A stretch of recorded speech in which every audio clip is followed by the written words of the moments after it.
Aha! Hello! Welcome to my new recording studio. Come in for a tour.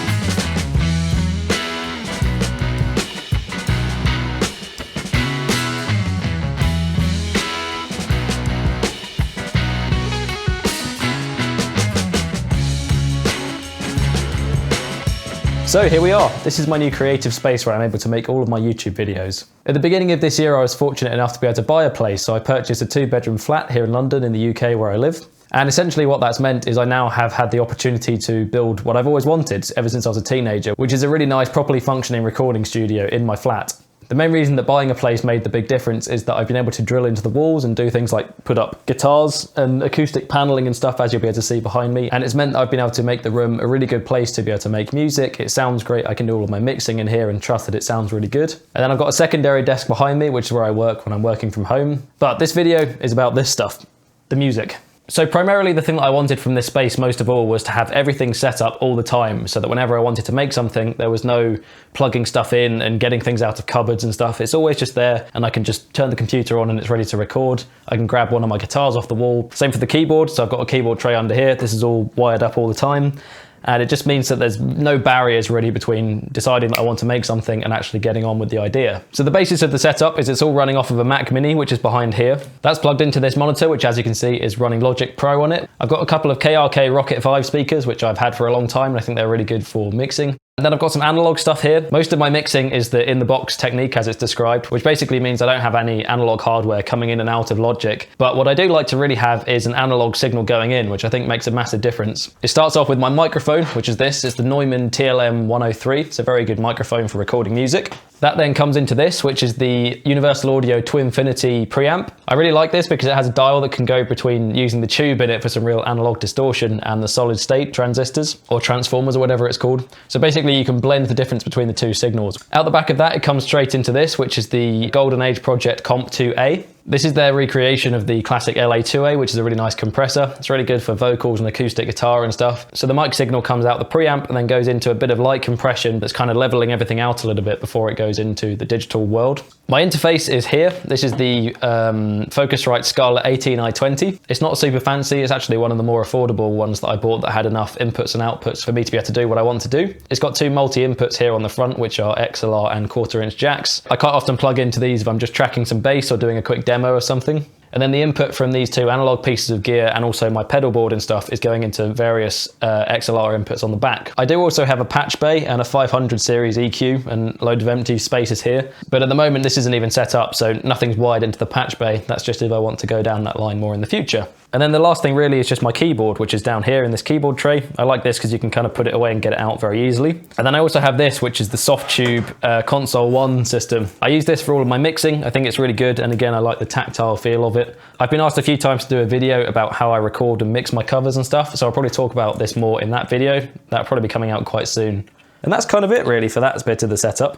Next up, we're going into guitar world a bit. So this is my guitar kind of corner, I suppose, of the room. I've got my amplifier here and then the pedal board on the floor. And then this is where everything gets plugged into when I'm playing it. The pedal board is pretty much what you've seen in previous videos if you've watched any of my other stuff. But I recently changed the main brains of the operation from the HX Stomp, which I've used for a couple of years and really liked. About a month ago now, I decided to sell that and I got my hands on the Universal Audio Ruby effects pedal. This is basically a very authentic recreation of a, I think, 1963 Vox AC30. It feels and sounds a lot more like a real tube amp, and I just really like it. A lot of the stuff I play is like Oasis and the Beatles, and they're pretty famous for using AC30s, so that kind of suits the style of stuff that I'm playing, and I think it sounds great. I'm actually finding myself using the overdrives and stuff less and less these days. Occasionally I might use a boost or a tube screamer or something, but it's pretty much all just crunched up amp into the interface, which sounds awesome. So far, very happy with that, and you'll hear it in lots of videos to come in the near future. Like I mentioned earlier, the output of the pedal board is coming out the back there, so that's that pink wire, and then it runs around the back of the amp and into the interface up here.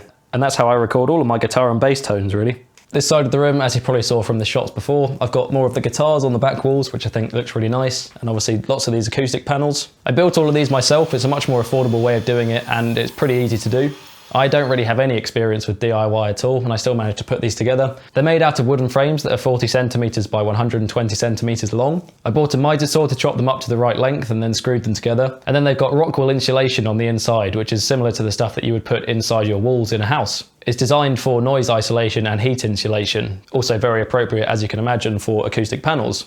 And then to make them look nice, they've just got this black, I think it's called duck down cotton or something, which is basically an acoustically transparent fabric that goes over the top. So I ordered about a 20-meter roll of this stuff and then just cut it to size and stapled it into the back of the wood. Made sure it was all nice and tight so that they look pretty nice. And this is the result, and it works really well. This unit back here is one of the best things that I decided to do for this studio. This basically has all of my camera gear and recording gear and stuff inside of it. I'll get some inserts of this in a bit so you can see better, but essentially the top drawer is tools and stuff, so I've got tape measures and screwdrivers and things in here. This drawer here is the mic drawer, so I've got a couple of pencil mics, another condenser mic, a couple of mics that I use when I'm playing live, shotgun mic for filming, there's another lav in here, hard drives and batteries and all sorts of stuff, and SD cards. All my guitar related stuff is in here. And then off on the other side behind me, back here, is where I just keep all the mics, or should I say mic stands. So I've got this little one, which I use mainly for recording acoustic guitar, so I set it up down here and play into it. I've got the main mic stand, which you can see my Neumann microphones on at the moment, and then a monopod, which I also just use sometimes for putting my phone on and filming YouTube videos when I'm not using my main camera. A couple of quality of life things that I got when I made this studio that I think are absolutely genius is these little mic adapters that go on the threads of the mic stands. So basically it's really easy to take the microphones off and put them onto different mic stands. So for example, if I want to record acoustic guitar, I just swap these over and I can put my Neumann mic on here. So there's no messing about for ages going like this and trying to unscrew it from each one. I've got one of these on all the mic stands in the room, which means at any moment I can take one mount off of one mic stand and put it onto another. Super, super cool. And they're also really cheap. So that's it really, that's the whole setup. I only moved into this flat at the end of September, so I've just been living here and enjoying it for a couple of months. It wasn't really until mid-November that I had the acoustic panels and everything on the wall. So really, it's been in this sort of finished state for about 4 or 5 weeks now. Like I said, having a recording studio in my flat has always been a dream. And like I mentioned earlier, having everything just always set up and ready to go means that I can make music whenever I feel like it. So expect lots more videos coming out of this studio very soon. Now that I've got such a perfect setup for it, I'd love to start posting on this channel a bit more often. I've also got about 9 or 10 original songs that I've written over the course of this year, and I'd really love to get around to recording them, so I think my goal for next year might be to possibly release an album of original songs. We'll see how that goes, or maybe I'll just drip feed them as singles, which I think is actually better for an independent artist to do. I think that would just be a really fun project and a nice way to make use of this space. So keep your eyes peeled, stay tuned. I hope you enjoyed this video and it was interesting, and I'll see you very soon.